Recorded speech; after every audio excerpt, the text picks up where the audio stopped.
ഈശോ മിശിഹായ്ക്ക് സ്തുതിയായിരിക്കട്ടെ.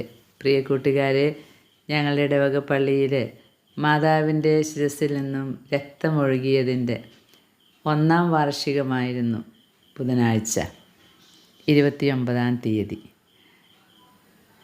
എല്ലാവരും മാതാവിൻ്റെ രൂപത്തിൽ വന്ന് തൊട്ടുമുത്തി പ്രാർത്ഥിക്കുകയാണ്. ചില്ലുകൊണ്ടൊരു കവറിങ് ഇട്ടിട്ടുണ്ട് ആ അത്ഭുതം നടന്നതിൽ പിന്നെ.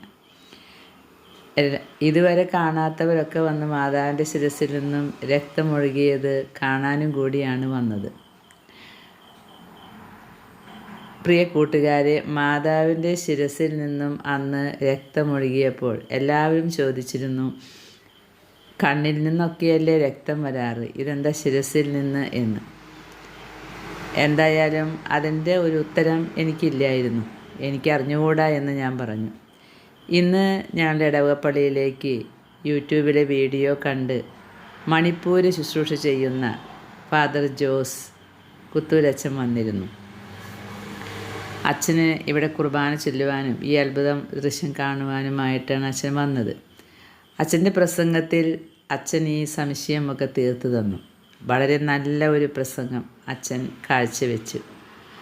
അനേക മക്കളെ മാതാവിലേക്കും മാതാവിൽ നിന്ന് ഈശോയിലേക്കും അടുപ്പിക്കാൻ തക്ക ഒരു പങ്കുവയ്ക്കലായിരുന്നു. അച്ഛൻ പറയുകയായിരുന്നു, എന്തുകൊണ്ടാണ് മാതാവിൻ്റെ ശിരസിൽ നിന്നും ഇവിടെ ഒഴുകിയത്?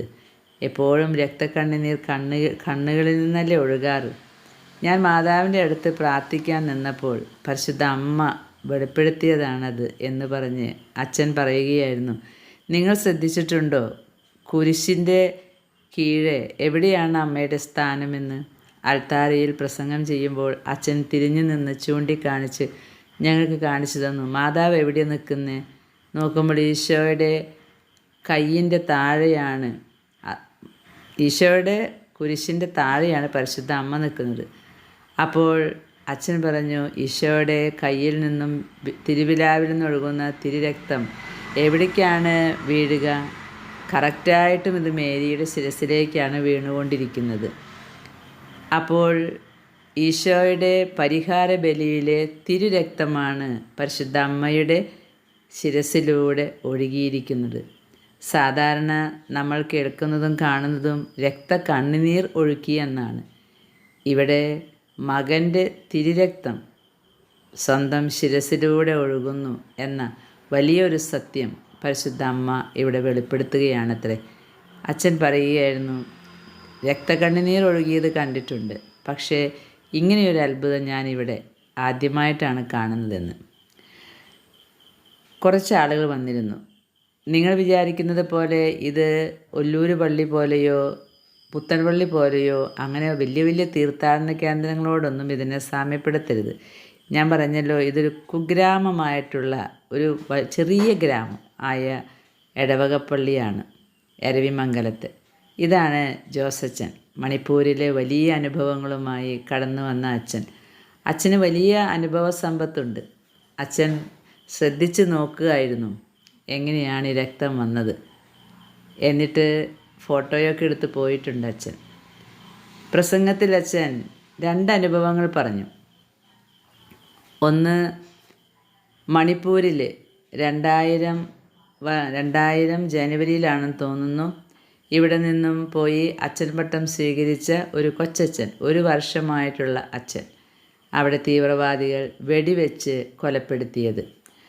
അച്ഛനെ ഒരു വൈക്കോൽ തുറുവിൻ്റെ അടിയിലാണ് ഇവർ കൊണ്ടിട്ടത്. എന്നിട്ട് ഇവരെല്ലാവരും കൊച്ചച്ഛനെ കാണാനും അതിൻ്റെ കാര്യങ്ങളൊക്കെ ചെയ്യാനുമായിട്ട് പോയി. അച്ഛൻ മരിച്ചു എന്ന് കേട്ടപ്പോൾ തന്നെ ഷോക്കായിരുന്നല്ലോ.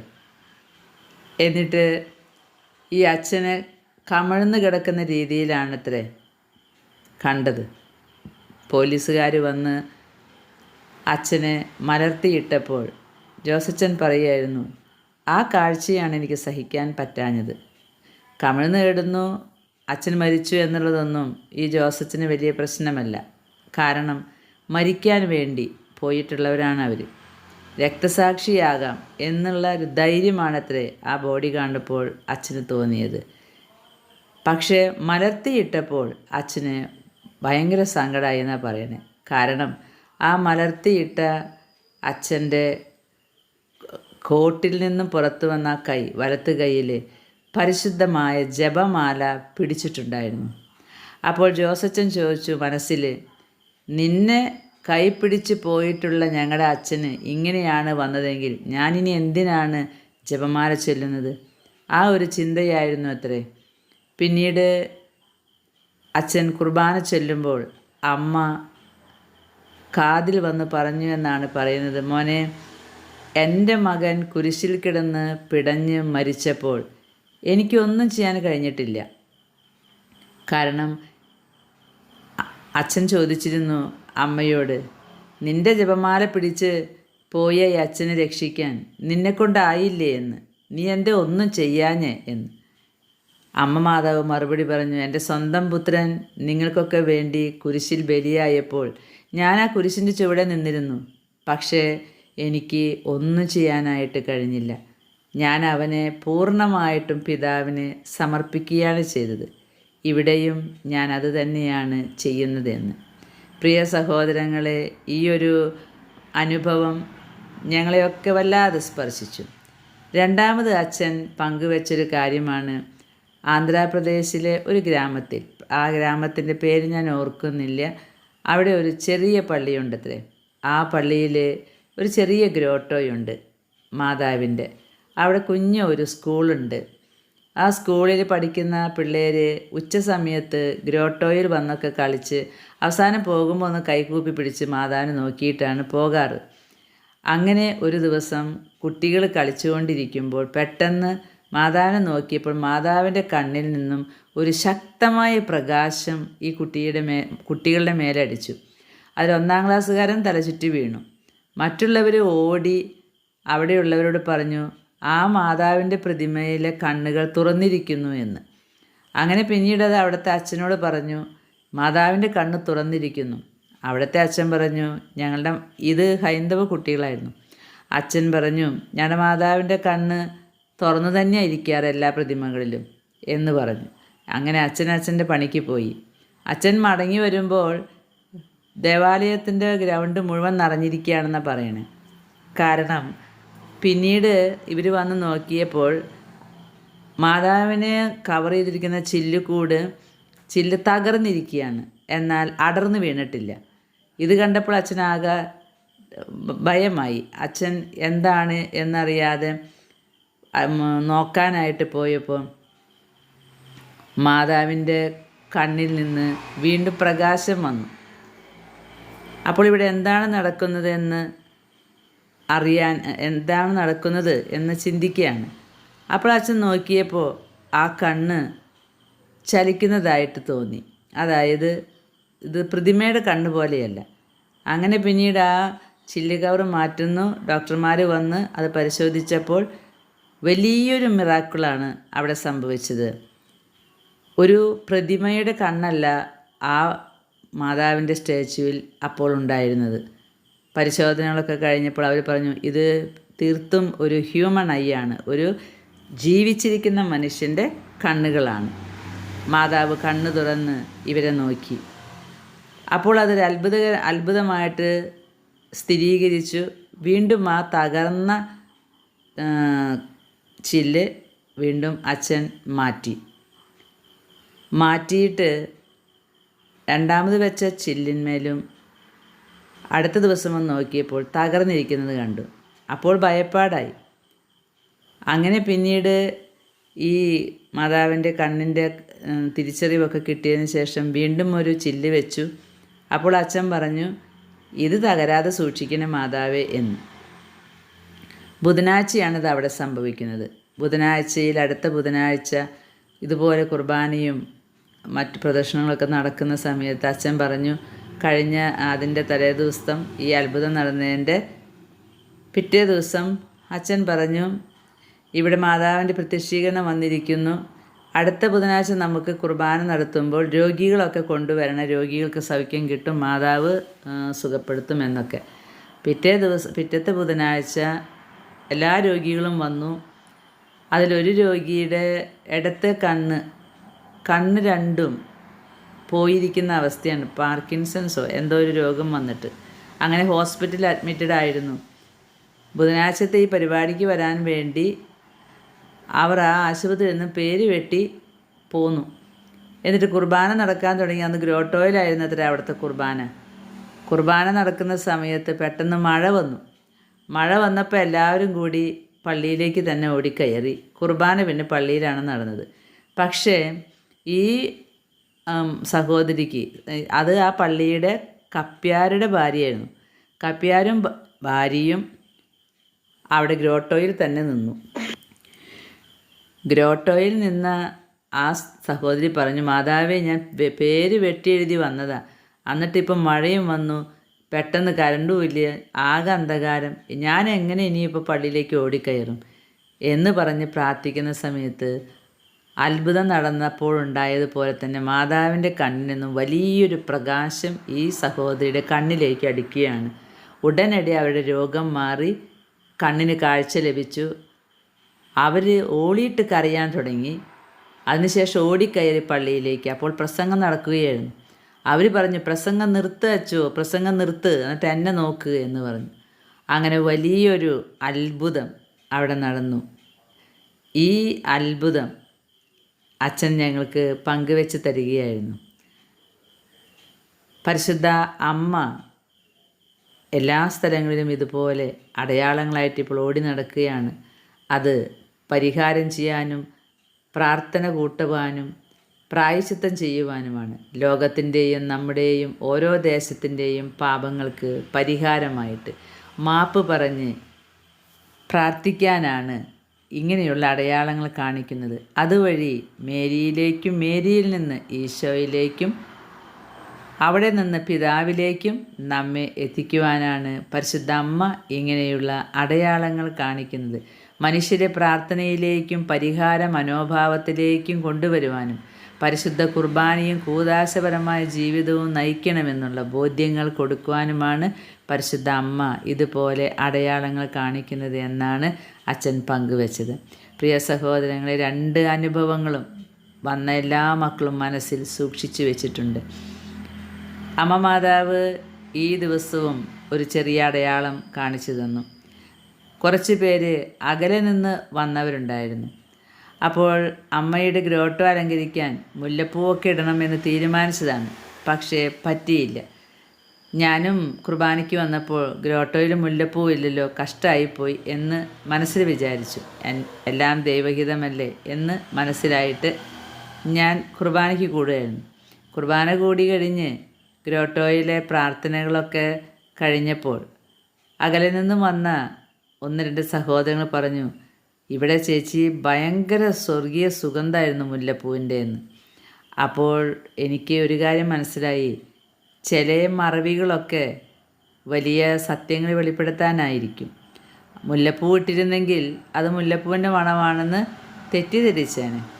എന്തായാലും സുഗന്ധവാഹിനിയായ അമ്മ ഈ മകളാണ് കേട്ടോ ആദ്യമായിട്ട് അമ്മയുടെ ശിരസിൽ നിന്ന് രക്തം വരുന്നത് കണ്ട സഹോദരി. എന്നും അമ്മയുടെ അടുത്ത് പ്രാർത്ഥിക്കാൻ വരുന്നൊരു സഹോദരിയാണ്. അങ്ങനെ അമ്മയുടെ അടുത്ത് സ്വർഗീയമായ സുഗന്ധം അനുഭവിക്കാൻ പലർക്കും സാധിച്ചു. ഇനിയും ധാരാളം ഇടപെടലുകൾ അമ്മയുടെ ഈ ദേവാലയത്തിൽ നിന്നുണ്ടാകട്ടെ എന്ന് പ്രസംഗം പറഞ്ഞപ്പോൾ അച്ഛൻ പറയുകയായിരുന്നു. അമ്മയുടെ ലതീനും നൊവേനയൊക്കെ തൊടുന്നതിനേക്കാൾ മുമ്പ് ബുധനാഴ്ച എന്നും ഇവിടെ ഔസേപ്പിതാവിൻ്റെ കപ്പേളയിൽ ലതീഞ്ഞ് നടത്തും. അതിനുശേഷമാണ് കുർബാനയും, അതിനുശേഷം പ്രദക്ഷിണവും, പിന്നീട് മാതാവിൻ്റെ ഗ്രോട്ടോയിൽ ലതീഞ്ഞും ആശീർവാദവും. അങ്ങനെയാണ് എല്ലാ ബുധനാഴ്ചയും ഇവിടെ നടക്കുന്നത്. പ്രിയ കൂട്ടുകാരെ, വലിയ സന്തോഷമായി. കാരണം ഈ ഒരു ചെറിയ ഗ്രാമത്തിൻ്റെ നടുവിൽ യാത്രാ സൗകര്യങ്ങളൊന്നും അത്രയും ഇല്ലാത്ത ഈ ഒരു ദേവാലയത്തിൽ ഇങ്ങനെ ഒരു ഇടപെടലുണ്ടാവുകയും അതിൻ്റെ ഒരു വാർഷികം ആഘോഷിക്കാൻ പറ്റുകയും ചെയ്യുക എന്ന് വെച്ചാൽ ഞങ്ങളെ സംബന്ധിച്ച് അത് വലിയ അത്ഭുതം തന്നെയാണ്. അമ്മ മാതാവ് ഇനിയും ഇവിടെ എന്തൊക്കെയോ പറയുവാനും പ്രവർത്തിപ്പിക്കാനുമൊക്കെ മനസ്സിലുദ്ദേശിച്ചിട്ടുണ്ട് എന്ന് തന്നെയാണ് ഞങ്ങളൊക്കെ വിശ്വസിക്കുന്നത്.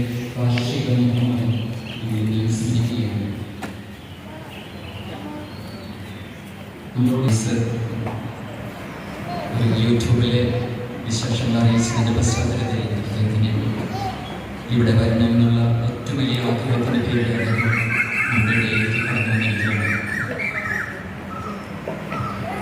അദ്ദേഹം നമ്മളോട് വിശുദ്ധ വചനങ്ങൾ അദ്ദേഹത്തിൻ്റെ ജീവിത സാക്ഷ്യം നമ്മുടെ മുന്നിൽ അവതരിപ്പിക്കും. പാപപരിഹാരത്തിന്, ഈ നാടിൻ്റെ പാപപരിഹാരത്തിന്, ഈ ലോകത്തിൻ്റെ പാപപരിഹാരത്തിന് പരിശുദ്ധമേ, ഞങ്ങൾ ആമോസ് പ്രവാചകന്റെ പുസ്തകം 5-ാം അധ്യായം 4, 7, 13 വാക്യങ്ങളിൽ കർത്താവ് നമ്മളെ ഓർമ്മിപ്പിക്കുന്നു. നിങ്ങൾ എൻ്റെ മക്കളാകണം എന്ന് പറയുന്ന അദ്ദേഹത്തിൻ്റെ അവിടുത്തെ വചനം അത് ശിരസ വഹിച്ചുകൊണ്ട് ദൈവത്തിൻ്റെ ഹിതം നിറവേറ്റുന്നവരായി ജീവിക്കാൻ പരിശുദ്ധമ്മയോടൊപ്പം നമ്മൾ വിശുദ്ധ കുർബാനയിലേക്ക് പ്രതിഷ്ഠിക്കുകയാണ്. പരിശുദ്ധമ്മേ, ഞങ്ങളുടെ ജീവിതത്തിൻ്റെ എല്ലാ ആകുലതകളും, പ്രയാസങ്ങളും, ബുദ്ധിമുട്ടുകളെല്ലാം ഞങ്ങളുടെ നിയോഗങ്ങളായിട്ട് വിശുദ്ധ കുർബാനയിൽ അർപ്പിക്കുമ്പോൾ തിരുക്കുമാരിൽ നിന്ന് ഞങ്ങൾക്ക് ആവശ്യമായ എല്ലാ അനുഗ്രഹങ്ങളും നേടി തരണമേ. ഒരു നിമിഷം നമുക്ക് നമ്മുടെ ജീവിതത്തെ പൂർണ്ണമായി പരിശുദ്ധമ്മയോട് ഈശോയ്ക്ക് കാഴ്ചവെച്ചുകൊണ്ട് ഈ വിശുദ്ധ ബലി നമുക്കാകുന്നു.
Nirmal Maria, Susti.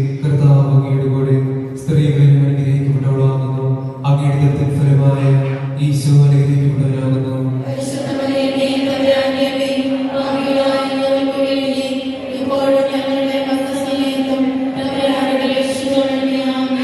നന്മ മറിയമേ സുസ്ഥി, കർത്താവ് അങ്ങയുടെ കൂടെ സ്ത്രീകളിൽ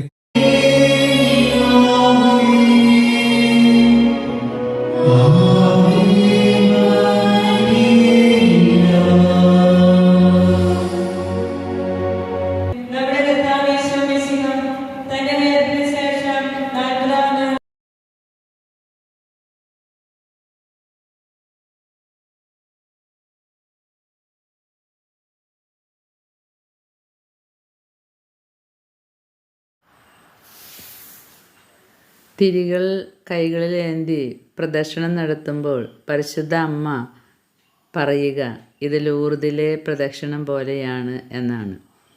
തിരി പ്രദക്ഷിണമായി മനുഷ്യ മക്കൾ എൻ്റെ പക്കലേക്ക് വരട്ടെ എന്നല്ലേ അവിടെ പറഞ്ഞത്. ലൂർദിൽ വലിയ സൗഖ്യം ഈ ജപമാലയിലും ദിവ്യകാരുണ്യ ആരാധനയിലും ലഭിക്കുന്നതായിട്ട് നമുക്ക് അറിയാം. എവിടെയൊക്കെ ജപമാല കൂട്ടമായി ചൊല്ലുന്നുണ്ടോ അവിടെയൊക്കെ അത്ഭുതങ്ങളും അടയാളങ്ങളും പലതിൻ്റെയും സ്ഥിരീകരണങ്ങളും അമ്മ നടത്താറുണ്ട്.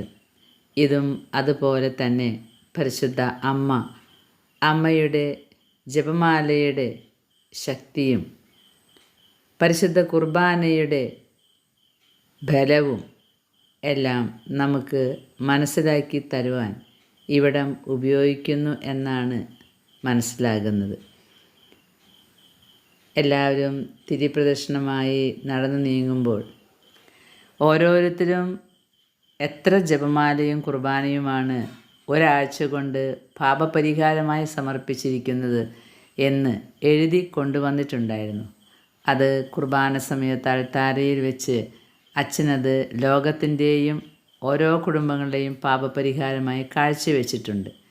പരിഹാരം എവിടെ ചെയ്യുന്നു, എവിടെ മനസ്താപപ്പെടുന്നു, അവിടെയാണ് നമുക്ക് വിടുതൽ ലഭിക്കുക. ഇനിയുള്ള ഓരോ ബുധനാഴ്ചകളിലും ഇതുപോലെ പാപത്തിൻ്റെ പരിഹാരമായിട്ട് ഈ ഒരു ദിവസം മാറ്റണമെന്നാണ് അച്ഛൻ പറഞ്ഞത്. അങ്ങനെ ഞങ്ങളുടെ ഇടവക ഒരു തീരുമാനമെടുക്കുകയാണ്. ഞങ്ങളുടെ ഇടവകയിൽ അടിത്തട്ടിൽ കിടക്കുന്ന ഏതെല്ലാം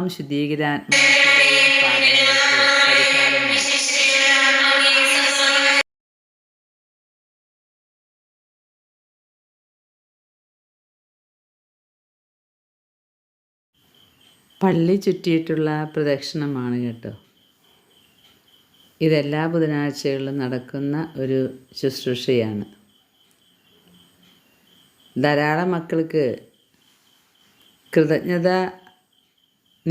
കൃതജ്ഞതയായിട്ട് അത് എഴുതി അറിയിക്കണമെന്നൊക്കെ ഉണ്ടായിരുന്നു. എന്തായാലും അടുത്ത ബുധനാഴ്ച മുതൽ മാതാവ് തന്ന അനുഗ്രഹങ്ങൾ പറയാം എന്നാണ് വിചാരിച്ചിരിക്കുന്നത്.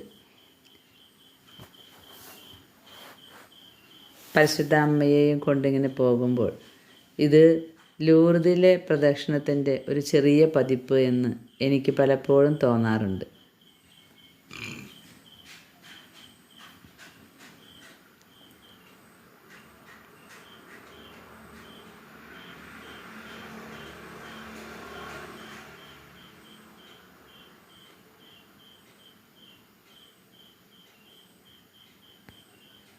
ഞങ്ങളുടെ ദേവാലയ ശുശ്രൂഷയാണിത്.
മാതാവ് പരലോകത്തിലെത്തിയവനെ തന്റെ നിയമമായിരുന്ന സ്വർഗത്തിലെയും ഭൂമിയുടെയും രാജ്ഞിയായി വെളിപ്പെടുത്തിക്കപ്പെട്ടെന്ന് ധ്യാനിക്കുക. ഈ രഹസ്യം ധ്യാനിക്കുന്നവര് ഈ പെരുന്നാൾ ഏറ്റെടുത്ത് നടക്കുന്ന കുടുംബങ്ങളെയും വ്യക്തികളെയും അവരുടെ എല്ലാ നിയമങ്ങളെയും പരിശുദ്ധമ്മയ്ക്ക് സമർപ്പിക്കാം. അതോടൊപ്പം ഇന്ന് ഇവിടെ എത്തിച്ചേർന്നിരിക്കുന്ന നമ്മുടെ എല്ലാവരുടെയും എല്ലാ വ്യക്തിപരമായ നിയോഗങ്ങളും പരിശുദ്ധമ്മയുടെ ഹൃദയത്തെ സമർപ്പിച്ചുകൊണ്ട് ഈ ദിവസം നമുക്ക് കാഴ്ചവെക്കാം. സ്വർഗസ്ഥനായ ഞങ്ങളുടെ പിതാവും അങ്ങയുടെ നാമം പൂജിതമാകണമേ, അങ്ങയുടെ രാജ്യം വരണമേ, അങ്ങയുടെ തിരുമനസ്സ് സ്വർഗത്തിലെ പോലെ ഭൂമിയിലുമാകണമേ.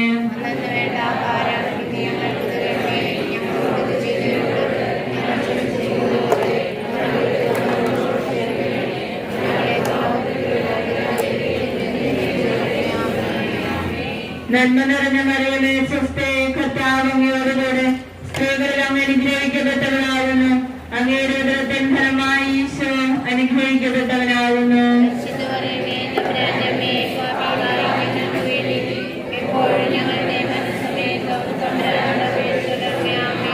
നന്മ നിറഞ്ഞ മറിയമേ സ്വസ്തി, കർത്താവ് അങ്ങയോടുകൂടെ സ്ത്രീകളിൽ അങ്ങ് അനുഗ്രഹിക്കപ്പെട്ടവനാകുന്നു. അങ്ങയുടെ ഉദരത്തിൻ ഫലമായി ഈശോ അനുഗ്രഹിക്കപ്പെട്ടവനാകുന്നു. നന്മ നിറഞ്ഞ മറിയമേ സ്വസ്തി, കർത്താവ് അങ്ങയോടുകൂടെ സ്ത്രീകളിൽ അങ്ങ് അനുഗ്രഹിക്കപ്പെട്ടവളാകുന്നു. അങ്ങയുടെ ഉദരത്തിൻ ഫലമായി ഈശോ അനുഗ്രഹിക്കപ്പെട്ടവനാകുന്നു.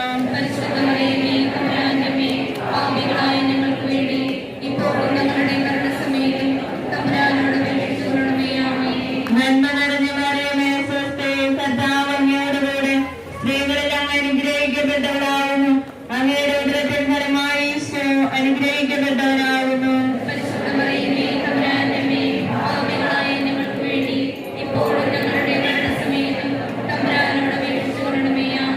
നന്മ നിറഞ്ഞ മറിയമേ സ്വസ്തി, കർത്താവ് അങ്ങയോടുകൂടെ സ്ത്രീകളിൽ അങ്ങ് അനുഗ്രഹിക്കപ്പെട്ടവളാകുന്നു.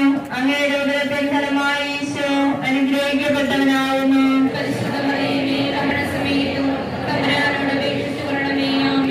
നന്മ നിറഞ്ഞ മറിയമേ സ്വസ്തി, കർത്താവ് അങ്ങയോടുകൂടെ സ്ത്രീകളിൽ അങ്ങ് അനുഗ്രഹിക്കപ്പെട്ടവളാകുന്നു.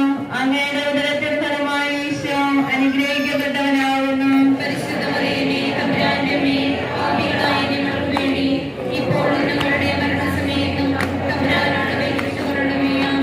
നന്മ നിറഞ്ഞ മറിയമേ സ്വസ്തി, കർത്താവ് അങ്ങയോടുകൂടെ സ്ത്രീകളിൽ അങ്ങ് അനുഗ്രഹിക്കപ്പെട്ടവനാകുന്നു. പരിശുദ്ധാത്മാവിന്റെ സ്തുതി.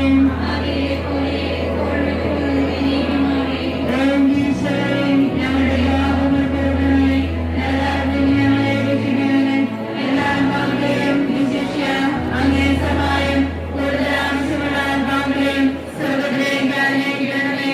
പരിശുദ്ധ ജപമാലയുടെ രാജ്ഞി ഞങ്ങൾക്ക് വേണ്ടി രക്ഷിക്കണമേ. സ്വർഗ്ഗത്തിൽ നിന്നാഗതമാം ജീവൻ നൽകുമൊരപ്പം നീ, മർത്യനു മുക്തി പകർത്തി പാവനമാം സന്നിധി ചേർന്നു വണങ്ങിടുവിൻ, സന്നിധി ചേർന്നു വണങ്ങിടുവിൻ. വ്യക്തിപരവും കുടുംബപരവും ജീവിതത്തിന്റെ ഏറ്റവും പ്രധാനപ്പെട്ടതുമായ എല്ലാ പ്രാർത്ഥനകളും നമുക്ക് ഈശോ മുമ്പിൽ ഇപ്പോൾ സമർപ്പിക്കുന്നു. ഇനിയും ഞങ്ങളെ അനുഗ്രഹിച്ച് ആശീർവദിക്കണമേ. പാപപരിഹാരത്തോടും പ്രായശ്ചിത്തത്തോടും കൂടെ ഞങ്ങൾ അർപ്പിക്കുന്ന ഈ ആരാധനാ സ്തോത്രങ്ങൾ സ്വീകരിച്ച് ഞങ്ങളെ ഓരോരുത്തരെയും ഞങ്ങളുടെ ഇടവകയെയും ഈ ലോകത്തെയും അനുഗ്രഹിക്കണമെന്ന് ഞങ്ങൾ പ്രാർത്ഥിക്കുന്നു. നമുക്കെല്ലാവർക്കും സന്തോഷത്തോട് ഭക്തിയോടുകൂടെ പരിശുദ്ധ നിയമനത്തെ കുറിച്ച് ധ്യാനിക്കാം. പരിശുദ്ധ ശരീരത്താലും വിലയേറിയ രക്തത്താലും പാപത്തിൻ കലകളിൽ നിന്നും മർത്യനു നീ മോചനമേകി.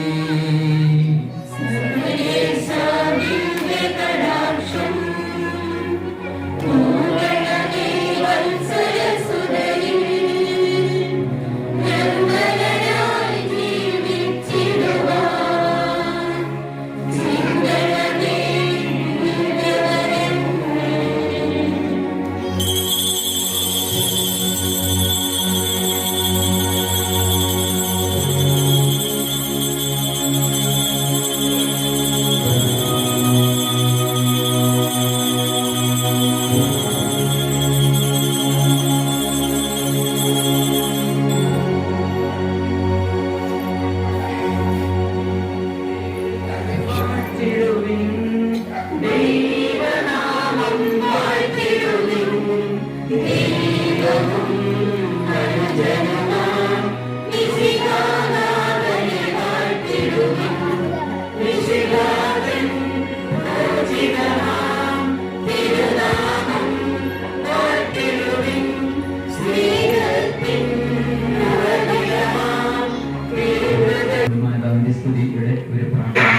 സമർപ്പിച്ച എല്ലാ ജപമാലയും ഞങ്ങളുടെയും ലോകം മുഴുവൻ്റെയും ഓരോ കുടുംബത്തിൻ്റെയും പാപത്തിന് പരിഹാരമായി അൾത്താരയിൽ പുരോഹിതൻ ദൈവത്തിന് സമർപ്പിക്കുമ്പോൾ നമ്മുടെ തലമുറയായി വന്ന പാപങ്ങൾക്ക് കർത്താവ് മാപ്പ് തരുമെന്നത് തീർച്ചയാണ്. അതിൻ്റെ അടയാളമായിരിക്കും ഓരോ സൗഖ്യങ്ങളും അനുഗ്രഹങ്ങളും. മാതാവിൻ്റെ ഈ ജപമാല പ്രദർശനത്തിന് ശേഷം തേനും ഓയിലുമാണ്, വെഞ്ചിരിച്ച തേനും ഓയിലുമാണ് നേർച്ചയായിട്ട് നൽകിയത്. പരിശുദ്ധ അമ്മ ഈ ഇടവകയെ ഇനിയും അനുഗ്രഹിക്കും എന്ന് തന്നെയാണ് വിശ്വസിക്കുന്നത്. ധാരാളം അനുഗ്രഹങ്ങളും രോഗശാന്തികളും ഉണ്ടാകട്ടെ എന്ന് അച്ഛൻ ആശംസിച്ചു. നമുക്ക് പ്രാർത്ഥിക്കാം. പരിശുദ്ധ അമ്മയുടെ പ്രത്യേക മാധ്യസ്ഥം തേടിക്കൊണ്ട് ഈ ലോകവും നമ്മൾ ഓരോരുത്തരും, നമ്മുടെ തലമുറയും നമ്മുടെ ഇടവകയുമെല്ലാം ചെയ്തു പോയ പാപങ്ങൾക്ക് പരിഹാരമായി ഓരോ പ്രാർത്ഥനകളും കാഴ്ചവെക്കുമ്പോൾ മാപ്പേകണമേ എന്ന് നമുക്ക് പ്രാർത്ഥിക്കാം. പാപങ്ങളുടെ പരിഹാരം നടന്നു കഴിയുമ്പോഴാണ് ജീവിതത്തിൽ അത്ഭുതങ്ങളും അടയാളങ്ങളും സംഭവിക്കുക. അതിന് പരിശുദ്ധ അമ്മ നമ്മെ സഹായിക്കട്ടെ എന്ന് നമുക്ക് പ്രാർത്ഥിക്കാം.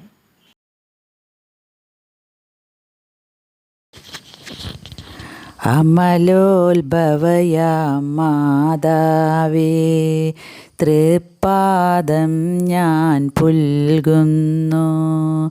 വലയുന്നോർക്കെന്നും ആശ്രയമേ, പീഡിതർക്കെന്നും ആലംബമേ. താതനയച്ചോരമ്മേ നീ, പുത്രനേൽപ്പിച്ച തായേ നീ, ആത്മാവിൻ പുതുമണവാട്ടി, യാചിക്കണമേ ഞങ്ങൾക്കായി. അമലോത്ഭവയാം മാതാവേ, തൃപ്പാദം ഞാൻ പുൽകുന്നു. വലയുന്നോർക്കെന്നും ആശ്രയമേ, പീഡിതർക്കെന്നും ആലംബമേ. അനുസ്യൂതമാം വിശ്വാസം, വിശിഷ്ടമായ പ്രാർത്ഥനയും, തീക്ഷ്ണമായ സ്നേഹവും, ഇന്ദ്രിയ നിഗ്രഹവരങ്ങളും.